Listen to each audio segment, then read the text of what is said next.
Good evening, and welcome to the Crypto Overnighter. I'm Nicodemus, and I will be your host as we take a look at the latest cryptocurrency news and analysis. So sit back, relax, and let's get started. And remember, none of this is financial advice. And it's 10 p.m. Pacific on Sunday, July 16th, 2023. Welcome back to the Crypto Overnighter, where we have no sponsors, no hidden agendas, and no BS.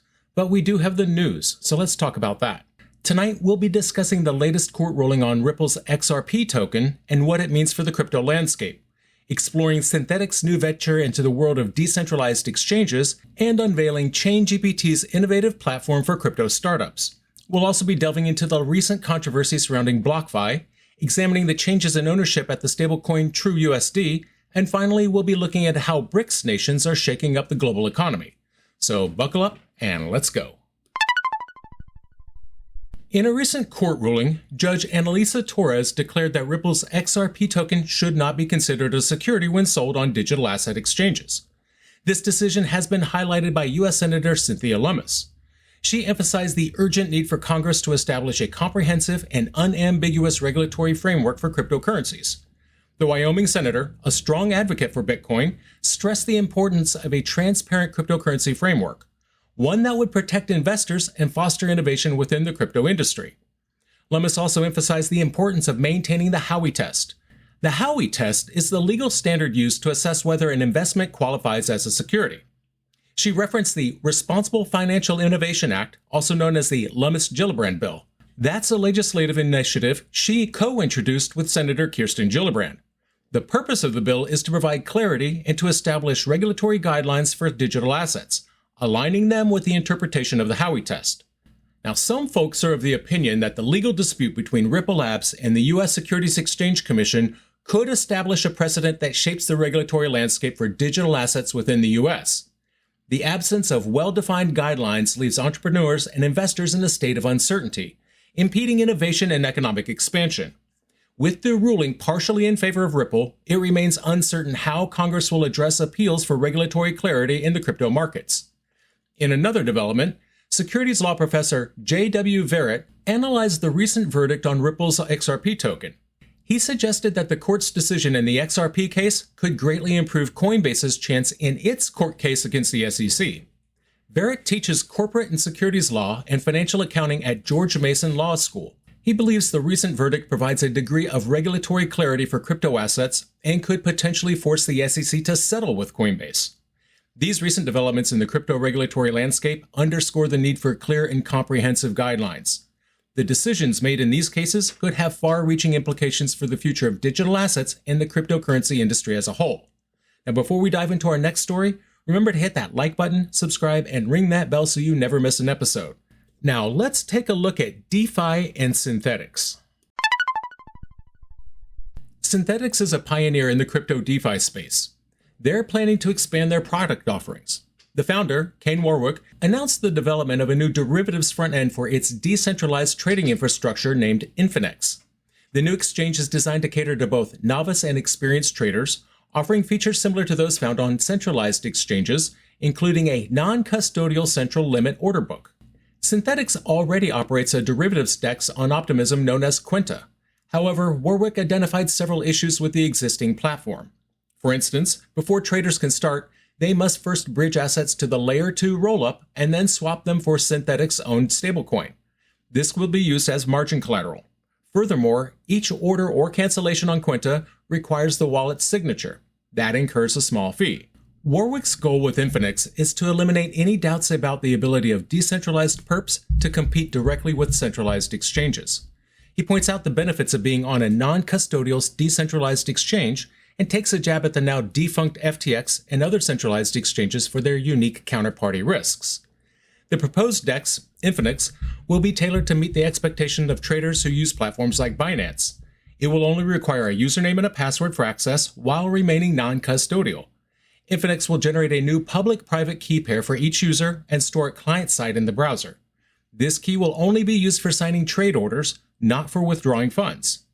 The technical implementation details of the DEX have not been disclosed yet. Warwick was in a Q&A session on the Synthetix Discord. He indicated that these details are left to the Synthetix core developers. The launch of this new project is expected to coincide with the release of version 3 of Synthetix Perp Futures trading system, which is expected soon. Let's shift gears to an AI-powered platform that's revolutionizing the crypto startup scene. But first, if you're enjoying our deep dives into the crypto world, don't forget to follow us on YouTube or your favorite podcast platform. ChainGPT Pad is a new Initial DEX Offering platform, or IDO. It was launched to empower the next wave of startups in the crypto, blockchain, and Web3 industry. This platform is a product of ChainGPT, a company known for providing AI-powered infrastructure for the digital economy. The ChainGPT Pad is designed to connect promising early-stage startups with their CGPT community, thereby ushering in a new era of IDOs. It provides an environment for projects of all sizes to enhance their social presence, bootstrap their communities, and bring their products to market with a greater impact. The ChainGPT Pad is more than just an IDO platform. It's also an incubator for Web3 projects that want to bring their ideas to life and to kickstart their token ecosystems. The platform conducts rigorous QA tests. They carry out due diligence processes to vet incoming projects. It's selective about who it allows to list. The Launchpad is paired with the ChainGPT Incubation Program, which offers a network of expert mentors to support all projects that meet certain qualification criteria. The platform is equipped with leading innovations that contribute to successful IDO launches. It has a 2-round structure for every IDO, starting with guaranteed allocations for round 1, where the upper tiers of the ChainGPT community members get exclusive access. In round 2, the first-come, first-serve round, members of all tiers and partners are invited. The platform also has a staking and point system tied to the CGPT token ecosystem. 1 token equals 1 point. Point multipliers are based on the staking pool durations. It also has a fair tier system, composed of 4 distinct grade categories: bronze, silver, gold, and diamond. This system provides a structure for users looking to maximize benefits. The platform also has a flexible refund policy, allowing users up to 14 days post-round considerations to finalize their commitments and lock in their allocations. ChainGPT has lined up 3 startups that have been going through the incubation program and are prepared to launch their IDOs. These startups are DexCheck, TradeTomato, and Solidus AI Tech. DexCheck is an analytics platform with an AI-powered toolkit. TradeTomato uses artificial intelligence to fuel its decentralized trading platform and portfolio management ecosystem. Solidus AI Tech provides AI infrastructure solutions for enterprises. From empowering startups to a cautionary tale, let's dive into the recent controversy surrounding BlockFi. Remember, if you're finding our analysis insightful, give us a thumbs up and share the podcast. BlockFi, already a well-known name in the crypto world, they've been in the news for all the wrong reasons. Zach Prince, the CEO of BlockFi, reportedly turned a blind eye to the advice given by his risk management team. They raised red flags about lending assets to Alameda Research, a decision that would prove to be disastrous, because despite the team's warnings, Prince decided to proceed with the transaction. On November 10, 2022, BlockFi had to suspend all withdrawals. The company blamed the collapse of FTX and Alameda Research for this drastic step. The lack of clarity surrounding these entities was cited as the reason for BlockFi's inability to continue regular operations. The situation eventually led BlockFi to file for bankruptcy. The risk management team identified significant risks associated with lending Alameda $217 million by August 2021. They were especially concerned about the potential need to liquidate the FTX token used as collateral for all the loans. But their concerns were dismissed by Prince. This decision is now under scrutiny, as it may have played a significant role in BlockFi's downfall. The risk management team explicitly warned about the significant risks if the tokens used as collateral for the loans needed to be liquidated. The specific risks associated with such liquidations were not clear from the filing, but the team deemed them noteworthy enough to warrant attention and consideration. The committee said that while Alameda's downfall may have triggered BlockFi's own demise, the root causes of BlockFi's collapse were related to its own business practices and the decisions that predated Alameda's doom. This suggests that there were underlying issues within BlockFi that made the company vulnerable. That vulnerability came before the events tied to Alameda and FTX. Prince allegedly instructed the BlockFi team members to get comfortable with the use of funds for lending to Alameda. As BlockFi navigates its way through the bankruptcy proceedings, initial filings have revealed a significant debt burden, with estimates ranging from $1 billion to $10 billion. funds owed to over 100,000 creditors. Now, let's turn our attention to the world of stablecoins. But before we do, make sure to hit that subscribe button and turn on notifications so you never miss an episode. The stablecoin TrueUSD is experiencing a significant change. The current operator, Archblock Incorporated, started transferring complete control of its token to the Asian-based owners, Techteryx Ltd.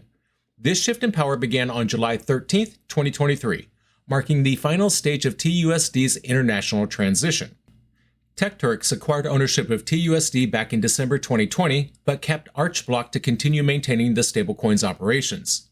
During the last 2 years, Techteryx has been working on expanding the token's use cases in global markets. Now, with the transition in progress, Techteryx will take over all aspects of the coin's operation. This includes everything from mining and redemptions to customer onboarding and compliance, as well as maintaining the fiat reserve and banking relationships. During this transition period, Archblock will continue to support US-based TUSD users, with Techteryx providing necessary guidance and updates. It's worth noting that TUSD has been gaining interest, especially following Binance's recent activities with the stablecoin. Binance had announced a TUSD zero maker fee promotion for spot and margin trading pairs. It minted $1 billion worth of TUSD on the Tron network, becoming the largest holder of the token. However, this transition has caused some concerns. The lack of transparency and information about Techteryx has caused alarm. Research firm Kaiko pointed out that other stablecoins like Circle's USDC and even Tether have made efforts to improve transparency. That said, TUSD is now posing the biggest risk due to the lack of information about its reserves or corporate structure. Stablecoins play a crucial role in the crypto markets. Any instability can trigger a ripple effect. The offshore transition of TUSD, coupled with its growing market share due to Binance, amplifies this risk. The European banking authorities call for stablecoin issuers to comply with the upcoming MiCA regulation, further underscores the need to address these transparency issues. The sudden rise of TUSD has disrupted the stablecoin market. In just 3 months, TUSD's market share climbed from less than 1% to an impressive 19%, largely due to Binance's support. However, this rapid ascent raises a critical question. What are the risks for the crypto market associated with a stablecoin that lacks transparency? While the transition of TUSD to Techteryx might bring new opportunities, it also brings new risks and uncertainties. From the stablecoin market to the international finance stage, let's explore how BRICS nations are shaking up the global economy. And if you're enjoying our in-depth analysis, don't forget to like, follow, and subscribe. Despite US sanctions against Russia for its invasion of Ukraine, Russia is finding ways to keep its economy afloat. It's turning to the BRICS and GCC nations for support. Russia is doing business with developing countries using the Chinese yuan instead of the US dollar for cross-border transactions. This allows these nations to buy Russian oil at discounted prices.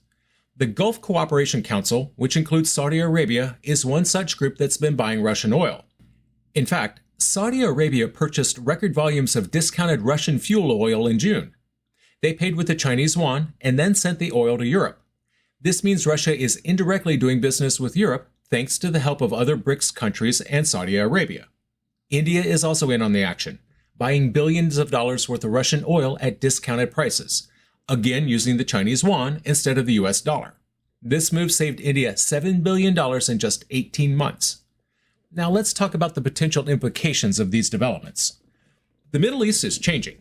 Oil-rich nations are restoring diplomatic ties with the US and other Western allies. There's also talk of Saudi Arabia and the UAE joining BRICS and starting to accept the new currency for global trade. This could put pressure on the US dollar, challenging its dominance as the global reserve currency. In fact, the US sanctions against Russia might be hurting the American economy more than Russia's. If this momentum continues, developing Eastern nations could take charge of the global financial landscape. Look at the events happening in the crypto markets in Hong Kong and Singapore of late. While the US is floundering at putting together a crypto framework, their economies are going full steam ahead. And that's not even taking into account the potential impact if the UAE joins the BRICS alliance. This move could have a significant impact on the US dollar and realign the geopolitical dynamics of the financial world. With the UAE's robust financial backing, BRICS could gain the confidence to challenge the US dollar. The Emirates are a significant economic player in the Gulf region with a diversified economy. Its inclusion in BRICS would expand the alliance's economic potential and increase its ability to sign new trade deals with other developing nations. If the UAE joins BRICS, it could capture a larger share of international markets. This could put the US dollar at risk, as BRICS could encourage other countries to settle in the new currency. If the UAE joins BRICS, it would dim the US dollar's prospects and pave the way for the decline of the US dollar. It would all start when oil-rich Middle Eastern nations start asking Western allies to pay in BRICS currency. Of course, if we had a robust US dollar-denominated stablecoin backed by the goodwill of the US government, BRICS currency would never stand a chance. The US dollar's position in the global finance would be secure. If only. So what happened? Tonight we covered a lot of ground. We started with the landmark court ruling on Ripple's XRP token, a decision that could shape the future of cryptocurrency regulation in the United States. We then moved on to Synthetix's ambitious plan to launch a new decentralized exchange, Infinex, aiming to compete directly with centralized exchanges. We also discussed the launch of ChainGPT Pad, an AI-powered platform designed to support the next wave of crypto, blockchain, and Web3 startups. We then delved into the controversy surrounding BlockFi, a sobering reminder of the importance of sound risk management practices in the crypto world. In the realm of stablecoins, we examined the transition of TrueUSD's operations to its Asian-based owners, Techteryx Ltd. This move has raised concerns about transparency and risk in the stablecoin market. Finally, we explored the geopolitical and financial implications of BRICS nations and the Gulf region's oil deals with Russia, a development that could potentially challenge the dominance of the US dollar in global trade. And that's going to do it for us tonight. I want to thank you, my listeners, because when you stop listening, I will stop talking. If you enjoyed tonight's show, then please like, follow, subscribe, leave a rating, or maybe a review. And in the meantime, we'll see you tomorrow night.